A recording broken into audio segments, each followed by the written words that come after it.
Do you wake up feeling tired and then struggle just to get through your afternoon?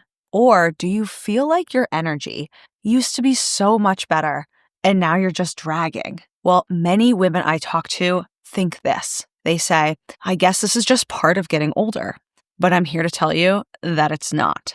I want to talk to the woman who says, I used to have so much energy. I used to walk everywhere. I used to feel so sharp in my mind.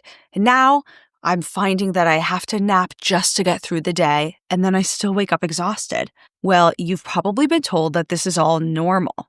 But after working with dozens of female patients, especially in their 60s and 70s, I've really seen this real story over and over again. Now, I want to tell you that fatigue is really not your fate. It is not a guaranteed part of getting older. This, in turn, is actually a signal. And when you understand this signal, you can actually fix it. Now, let me tell you about a patient of mine, and we'll call her Linda. Now, I am changing her name and her age for the sake of sharing her story.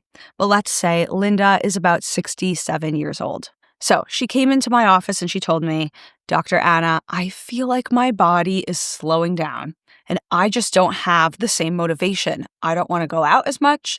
I'm feeling heavy in my body and I feel like I'm stuck in this low gear.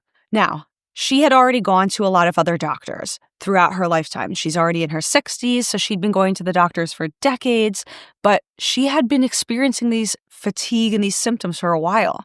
She already took many blood tests. She already had her thyroid checked, normal. She had some vitamin levels checked that can often lead to things like anemia, which can cause fatigue. B12, folate, normal. So then these other physicians had always told her, maybe if we can't figure out what's wrong, it's just part of being older and part of getting older. But that just didn't sit right with her. And she was telling me her story and she was very frustrated. So I asked her, Linda, I want you to just walk me through a typical day. Start from the time you wake up, go through everything you do in your day in terms of how much you're moving, what you're eating, and when, until you go to bed at night. So she walked me through. Typical breakfast for Linda was toast and jam and some juice. And she always told me she likes to have something light in the morning. And then for lunch, she would typically have a sandwich at work. Maybe it was turkey, and then it would usually be on the side of some chips, maybe an apple.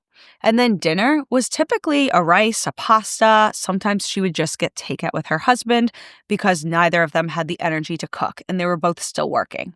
So she thought she was doing really well. She controlled her portions. She was trying not to overeat. And she always avoided heavy meals. And she described to me that she tried to eat red meat less often and doing a lot of the things that her doctors had always told her to do. But when we drilled in a little bit closer, Linda was unknowingly spiking her blood sugar in the morning and then letting it crash before she got to lunch. Then she was eating meals with very little protein and almost no fiber. And additionally, she was ending her day with a lot of processed carbs and barely eating any real nutrients. And so she told me, I'm always craving something sweet, especially in the afternoon. I'll have my lunch. I will feel satisfied after that, but then I go back to my desk and I'm doing my thing. And a couple hours later, I just need some candy or I need a cookie, something sweet. So I told her, Linda, this is so typical, and I would have guessed that you would tell me these things because what we talked about was that her body was on a sugar roller coaster. But that was just the beginning. Then we ran a bit of a deeper evaluation of her day-to-day activities. She told me different things in her energy levels, and she told me how her body was changing, especially after she went through menopause. She described a lot of early signs of insulin resistance. She described that her symptoms synced up with a lot of inflammation. And then when we checked her levels, they were actually a little bit high. And then she happened to have pretty low muscle mass for somebody of her age. And this is so common. Women throughout decades of history, if not longer, have been told that being thin was a positive quality. And she really never engaged her muscles in any kind of resistance exercise. Now, truthfully, all of these things that we were describing here, inflammation, fatigue, low muscle mass, these are not the typical things that your doctor is looking for at your annual visit. So they were sort of missed between the cracks, but these were actually all draining her energy. The truth is, her body was struggling. The little parts of her body that produce energy, which are inside of her cells, they were just not getting fed the ideal input that they need.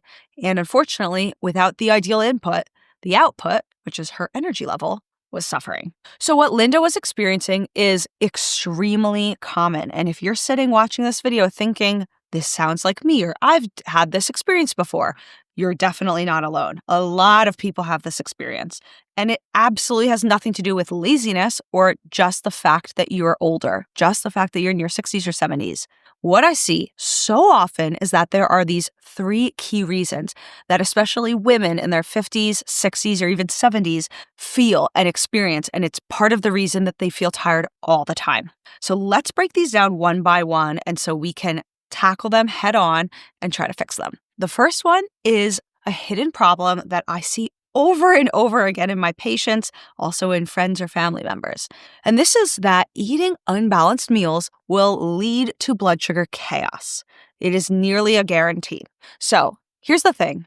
When your meals are unbalanced, your blood sugar is going to sort of go on a roller coaster. It's going to go up, it's going to go down, and it's going to go sideways. Now, you might start the day with something that seems healthy or that you've been told to eat for decades. Maybe it's fruit, whole wheat toast. Maybe it's some breakfast cereal with fiber in it. But the thing is, if those meals are mostly just carbs without balancing out healthy fats, protein, and ensuring there's an adequate amount of fiber, well, here's what will happen. First, after you eat that meal, your blood sugar is going to skyrocket. Then what happens? The part of your body that has to respond to the high level of sugar in your bloodstream, which is your pancreas organ, it starts scrambling to pump out enough hormone called insulin to then bring that blood sugar back down. So then what happens? When that blood sugar goes back down, you feel an energy crash. And that crash usually shows up pretty quickly. Automatically, you're going to start feeling tired, sluggish. You might even feel hungry again. And this could be within 1 to 2 hours after you had your breakfast. So think of that mid-morning crash. You might get irritable or start to feel foggy-headed or with a brain fog. And what will often happen is that you might start blaming yourself for this experience. And you wonder, why am I so moody? Why can't I focus? Why do I feel terrible? But really what's happening is your blood sugar swings are going on behind the scenes without you necessarily realizing it. And this happens so often in people who don't have diagnosed diabetes, because if you're not with a diagnosis of diabetes, you're probably not checking your blood sugar throughout the day because you wouldn't need to. So what most people don't realize is that these daily ups and downs will create long-term issues. This can lead to insulin resistance, weight gain, especially around the belly, and poor metabolic health, even if your lab markers look normal. So what's the worst part of this? The worst part is that poor metabolic health does not always show up as a formal disease, meaning if this is happening to you, you may not actually get a diagnosis by a doctor, and that can be really tricky. Sometimes this will just show up as a constant low energy level, and you might have no idea why. Okay, so that was sort of the first main thing, is having these unbalanced meals are going to lead to that low constant energy and the sugar roller coaster. But what is the other reason that we have? The second reason is that eating a lot of processed foods will often cause hidden inflammation in your body, which can also lead to feeling sluggish. So this is the second hidden problem of our list, and it's relying on these processed foods that are really often marketed as healthy. This is what trips up so many people, including myself, because it took me a long time to figure out which foods were really causing all of this inflammation. So what Linda was doing before we worked together was the following. She thought she was being very careful, eating a light meal that was probably low in calories. She was thinking about how many calories she was consuming in a whole day to try to watch her weight. But this is what her meals looked like. Sometimes they were low-fat yogurts, packed with sugar because they were flavored. Sometimes it was a whole grain cracker or bread, but it's made with refined flour. And then a lot of the other snacks and packaged biscuits, especially those 100-calorie snack packs, they have a lot of artificial additives because these are processed packaged foods. They have to last a long time on the shelf without going bad. So even if it looks clean on the label and on the marketing, there's a risk that you're eating a lot of processed food that is going to trigger inflammation in the body, and the inflammation is going to slow you down. Now, I want to be really clear here. This is not something that's necessarily evidence-based by lots of research studies. Instead, your body is going to be telling you this information from signs and symptoms, and it can be different in everyone. So that's why it's really hard to nail down exactly what this looks like, because again, it doesn't necessarily show up perfectly in blood tests, but you might feel it in your body, okay? Now, what's happening inside? Let's talk about the biology for a second. I hope I don't lose any of you. A little bit of jargon here. Inside of your cells, you have an organelle called mitochondria. They are really tiny parts of your cells that are powerhouses. We consider them like the engines of your cells, much like you have an engine in your car. It's what makes everything go. It's what produces energy. Okay.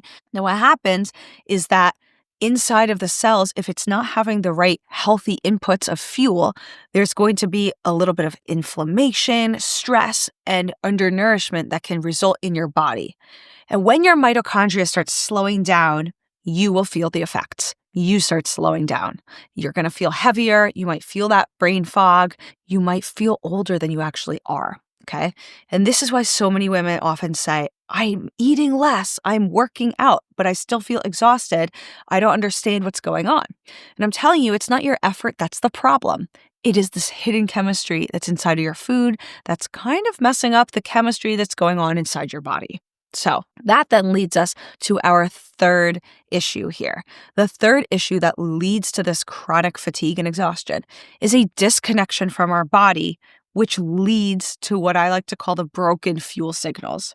So let's describe what I'm talking about here. Disconnection from your body. This is really the part that nobody talks about, but I see it everywhere and it's really common in my patients and in other people that I know in my life. What happens so often is that over time, a lot of women stop eating in response to true hunger.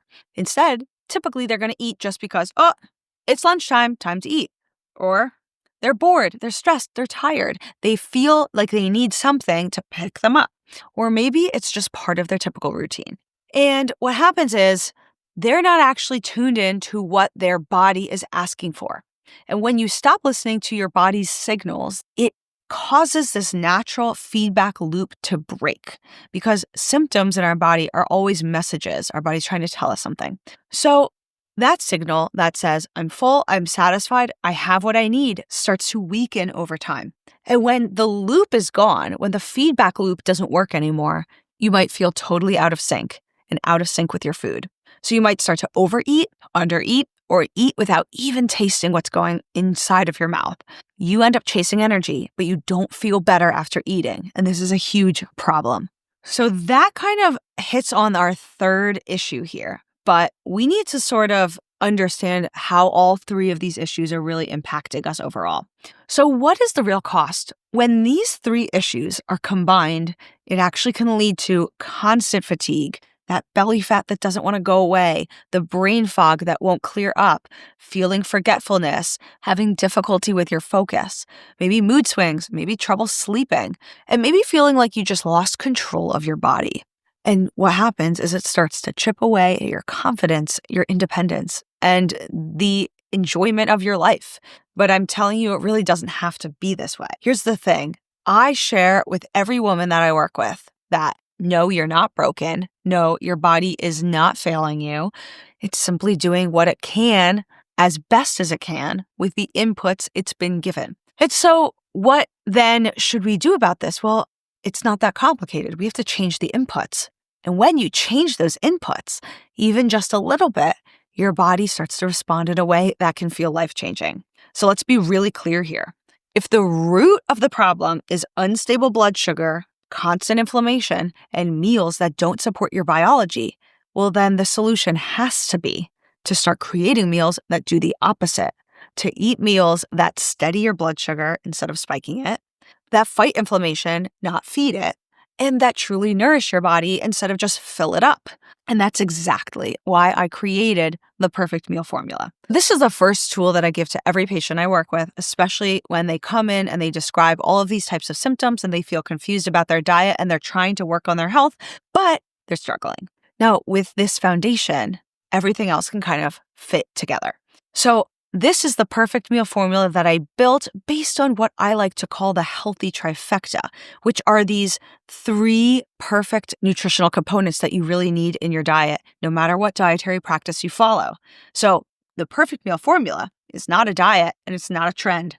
It's just putting together the basic required components that your body needs nutritionally so that you feel full, balanced, and energized after you eat. So, the first of these things is protein. Now, protein is the anchor of a stable meal. It slows down your digestion. It supports lean muscle tissue, which is the metabolic aspect of your health. The tissues in your muscle are where you can produce the most energy. It's also where you store a lot of energy. It also helps you balance your hormones and it keeps you full for hours. Now, most women over 60, especially, I see them not eating enough protein. This is a huge part of why they might feel weak, fatigued, hungry all the time. So, protein is the mainstay. So, once we get our protein in check, then we address fiber. Fiber comes from plant foods, real plant foods. No, not going to be from those green powders that everybody likes to buy. From real vegetables, real fruits, beans, seeds, nuts, legumes, anything, berries. The fiber is important because it helps slow down the release of sugar into your bloodstream. And it helps feed the bacteria that live in your gut. It's actually their fuel. They need to thrive so you can thrive. And overall, it helps regulate your appetite and does so much more. So it's kind of like nature's blood sugar stabilizer.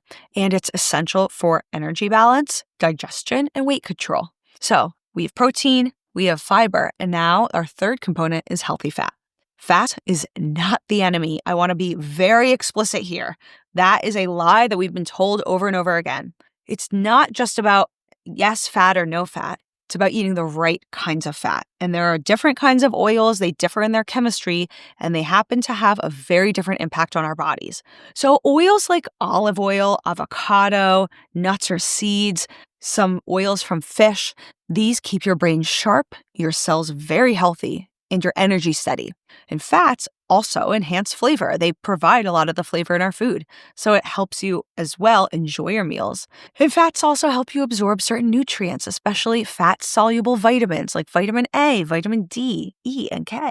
And then fat also helps eliminate that I'm never satisfied feeling after your meals because you're going to enjoy the taste of your meals and they're going to help keep you full longer. So when you bring all 3 of these healthy trifecta components together, protein, fiber, and healthy fat, in the right balance, something incredible happens.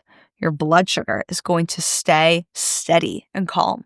You might stay full for hours after your meal, maybe even allowing you to eat fewer meals or fewer times throughout your day. And no, you're not going to have to just graze and have an afternoon crash in between your meals. So your energy will stay steady. Your brain fog may lift if you're somebody who experiences that. And you may stop feeling like food is controlling you. Instead, you are in control and you decide when, how much, and what you want to eat. So this is why I call it a formula.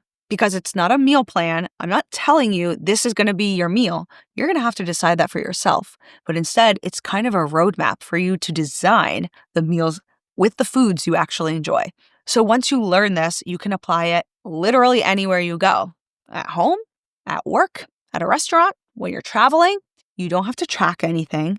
These are not rigid rules. It's just a simple structure that works. So I want you to have this tool available to you starting today. That's why I gave a free PDF to you, and it is linked in the description below this video. You can download the Perfect Meal Formula for free using this link. And it is a simple PDF guide. Some of you like things digitally. Some of you like to print it out. I made it so that you can do either of the two. It'll show you exactly how to approach making a balanced meal or making a balanced snack without needing to do a diet. And if you want examples of what this looks like in real life, I have created an entire YouTube playlist with real meal ideas. There are videos for breakfast, lunch, dinner, snacks, and even desserts. Inside of this playlist up here, it's dedicated to helping you beat or prevent your diabetes. So remember, if you've been feeling tired, foggy, frustrated with food, this is your next step. You are not too old, you are not too far gone, and you're absolutely not alone. You just need a way forward, one that supports your body instead of fighting it. So download that PDF free guide below and check out these videos. You're going to love them, and I'll see you in there.